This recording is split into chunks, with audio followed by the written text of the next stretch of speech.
제일 바보 같은 짓이 다이어트 하면 굶는다 이런 생각을 절대 하시면 안 되고, 이렇게 되면요 각종 콜레스테롤이 높아지게 되는 상황이 오게 됩니다. 그거보다 더 중요한 것은 다이어트 할 때 함부로 끊으시면 안 되는 게,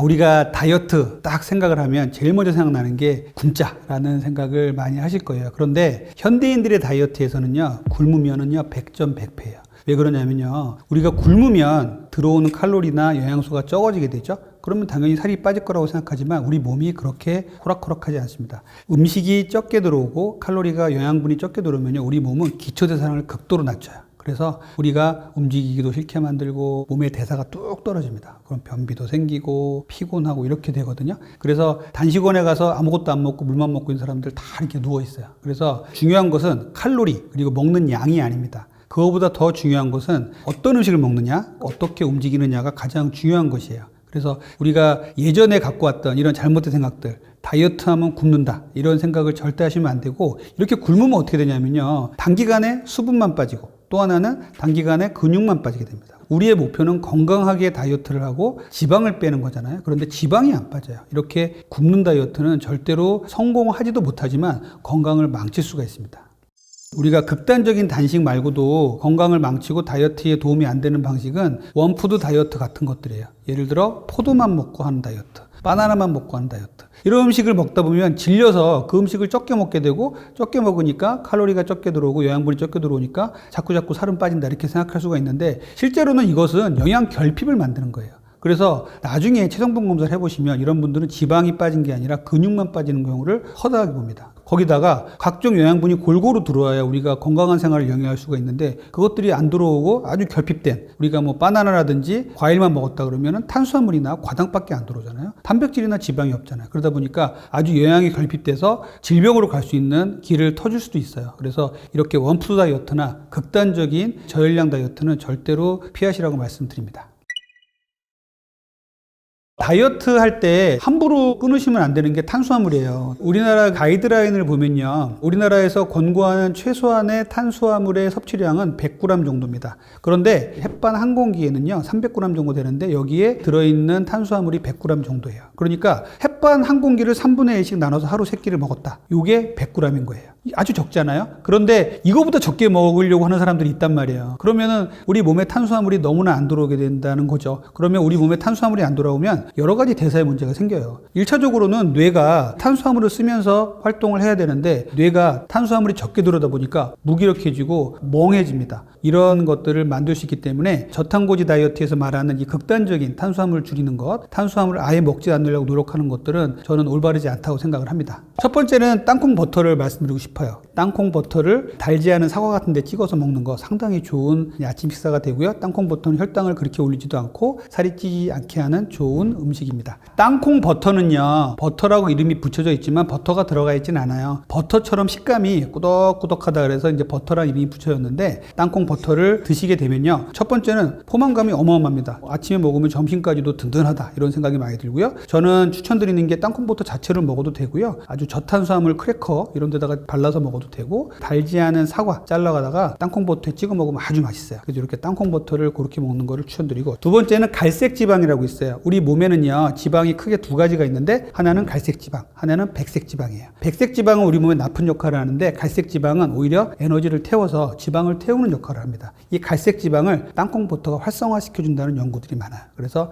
땅콩 버터를 먹었더니 다이어트가 잘 되더라. 그래서 이것들은 갈색 지방의 역할이 아닌가 하는 연구들이 많습니다. 세 번째는요, 좋은 지방을 함유하고 있다는 것이에요. 땅콩 버터는요 상당히 좋은 불포화 지방산을 함유하고 있습니다. 여기에 들어있는 우리 불포화 지방산은 심혈관계 질환을 예방할 수 있고, 아주 좋은 양질의 지방을 공급할 수 있다는 데서 좋은 식사가 될 수가 있습니다. 땅콩 버터의 하루 권장량은요 서양 티스푼으로 2스푼 정도라고 얘기해요. 아침에 1스푼, 점심에 1스푼 먹어도 되고요. 그리고 땅콩 버터를 먹을 때 조심해야 되는 것은요 산패예요. 한번 뚜껑을 딴 다음에 보관을 잘 하셔야 되고요. 거기에 직사광선을 피해서 뭐 냉장실에 보관해라 그러면 거기에 보관을 해야겠죠. 한번 따서 숟가락으로 넣은 다음에 그 숟가락을 입에 넣었다가 다시 넣지 마세요. 그리고 한번 떠서 다른 데 놓고 몇 번 떠서 놓은 다음에 그 숟가락은 입에 들어가면 안 되겠죠. 이렇게 포장해서 얘기하는 보관 방법을 잘 지켜주시는 거, 이것들이 상당히 중요하다고 보겠습니다. 두 번째는 천연 치즈를 저는 말씀드리고 싶어요. 치즈 중에서요, 천연 치즈라고 되어 있는 것들은요, 불순물이 적게 들어가 있고 아주 식감도 좋고, 요즘 뭐 스트링 치즈라 그래가지고 뻗겨서 먹는 그 치즈가 있는데, 이런 것들은 정말 가지고 다니다가 정말 배가 고플 때 먹으면은요,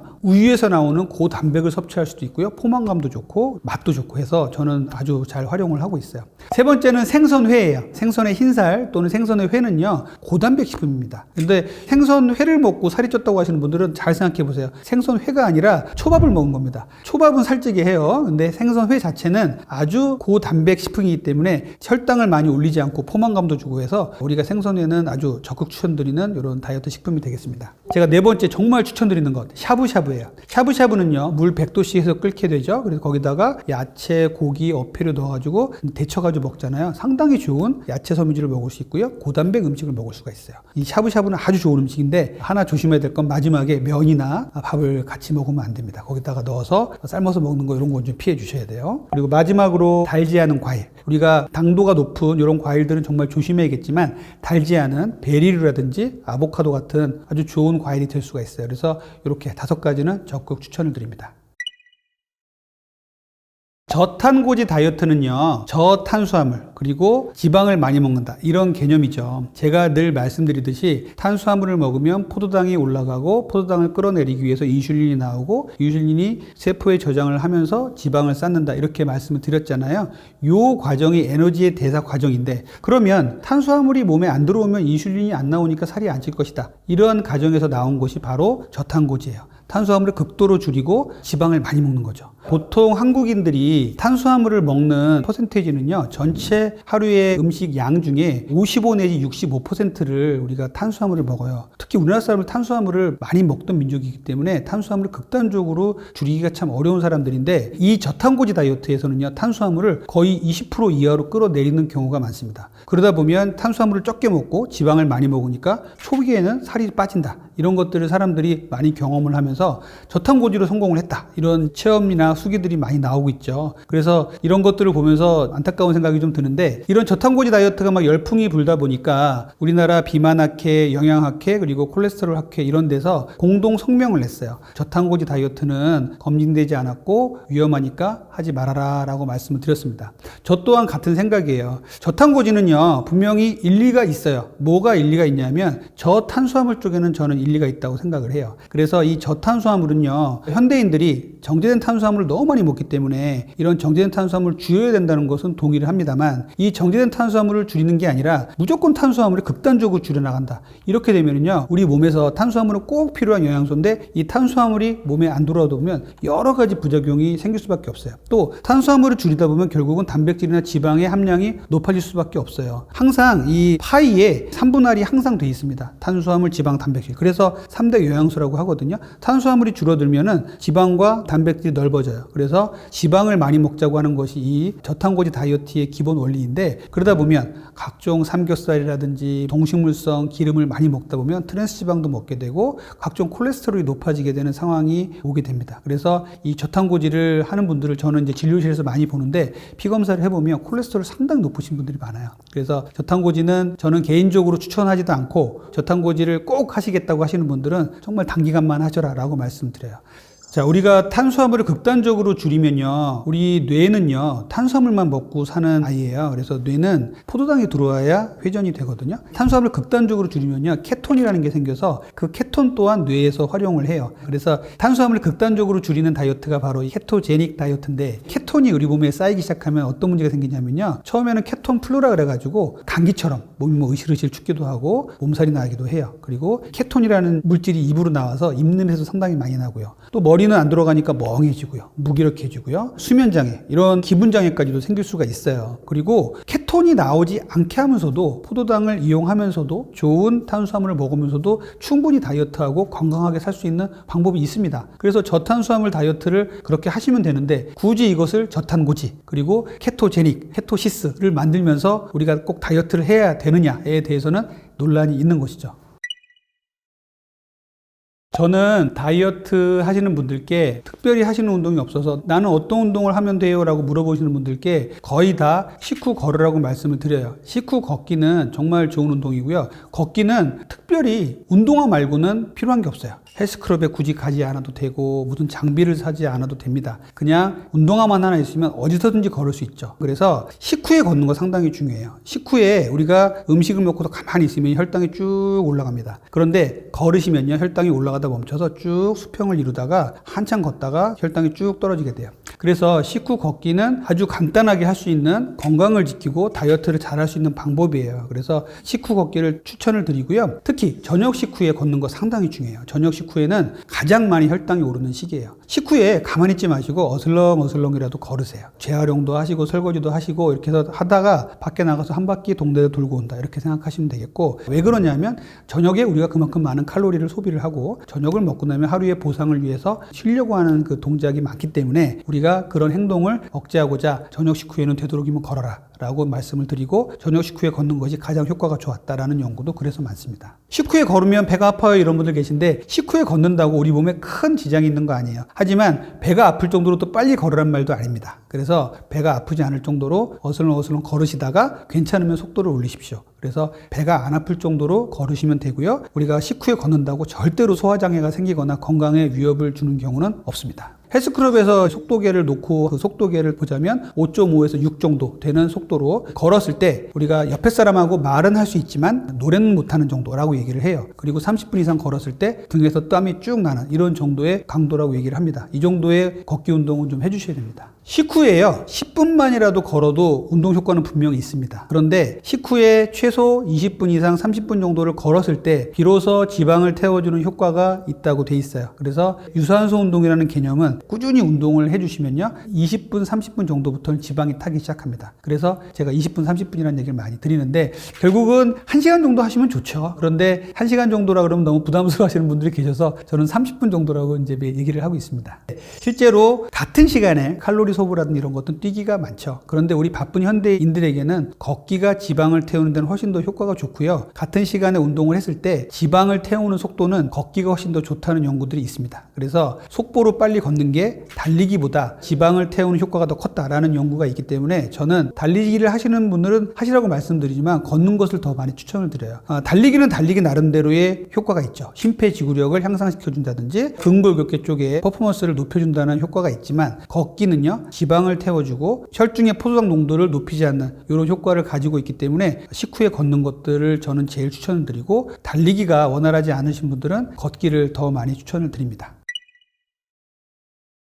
다이어트에 좋은 저녁 습관은요, 첫 번째, 저녁 식후에 절대로 가만히 있지 마세요. 저녁 식후에 가만히 앉아있는 것은요, 혈당아 올라라, 지방아 쌓여라 하고 고사를 지내는 거하고 똑같은 겁니다. 가만히 앉아있으면 혈당은 오르게 돼 있고 지방은 축적될 수밖에 없어요. 그래서 저녁 식사 이후에는요, 간단하게 설거지라도 하고 집안 청소라도 하고 재활용이라도 해 주셔야 됩니다. 그러면요, 놀랍게 혈당 측정기를 재고서 제가 보면은 혈당이 올라가지 않고 머물러요. 그때 조금씩 나가서 걸어주시면 더 혈당이 조절이 잘 되겠죠. 그래서 저녁 식후에는 절대로 가만히 있지 말고 가능하다면 어슬렁어슬렁 움직이다가 많이 걸으십시오 라고 말씀을 드립니다. 두 번째는요, 저녁 식사에도 여전히 적용되는 식사 순서에 대한 얘기를 말씀드리고 싶어요. 저녁 식사에도 마찬가지로 거하게 차려진 식사라고 하더라도 제일 처음에는 야채 섬유질 위주로 먹으려고 애를 쓰십시오. 그 다음에 단백질, 지방, 고기라든지 생선 같은 걸 먹으시고요, 마지막에 탄수화물을 먹는 게 좋아요. 이게 양식에서는 좀 쉬울 수 있는데 한식에서는 좀 어렵다는 분들이 계신데, 이것도 하다 보면 좀 요령이 좀 생기세요.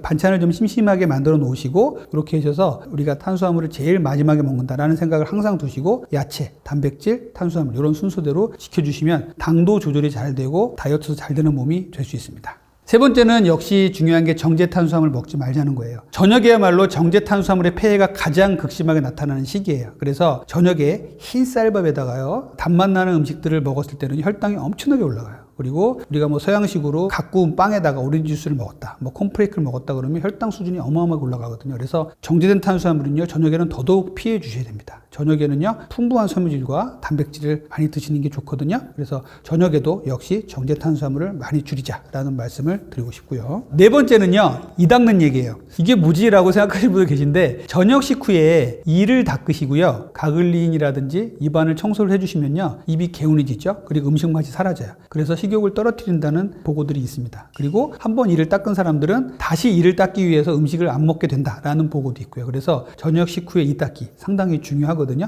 저녁 식후에는 이를 닦아서 다음에 야식을 먹을 수 있는 기회를 없애버리는 것 상당히 중요하겠어요. 마지막 5번째, 우리 현대인들에게 수면은 다이어트에 상당히 중요합니다. 그런데 우리 현대인들은 저녁에 TV 보고 휴대폰 보고 이러다가 잠을 잘 못 자는 경우가 너무 많아요. 이것이 뭐냐면 인공 발광 조명이라고 합니다. 눈으로 들어오는 인공적으로 빛나는 불빛이라는 소리거든요. 휴대폰, 태블릿 PC 그리고 TV 같은 인공 조명들을 내 눈앞에서 번쩍이게 하시면 안 돼요. 그럼 우리 뇌는요, 낮이구나 라고 생각을 하게 만듭니다. 그래서 제일 바보 같은 짓이 침대에 들어가서 핸드폰을 보다가 잠이 오면 자야지 라고 생각하는 부분들이 제일 바보 같은 짓이라고 어떤 정신과 선생님들은 심하게 말씀하시는 분도 계세요. 그래서 저녁이 되면요, 잠잘 시간 정도가 되면 인공 발광 조명의 위해로부터 벗어나셔야 돼요.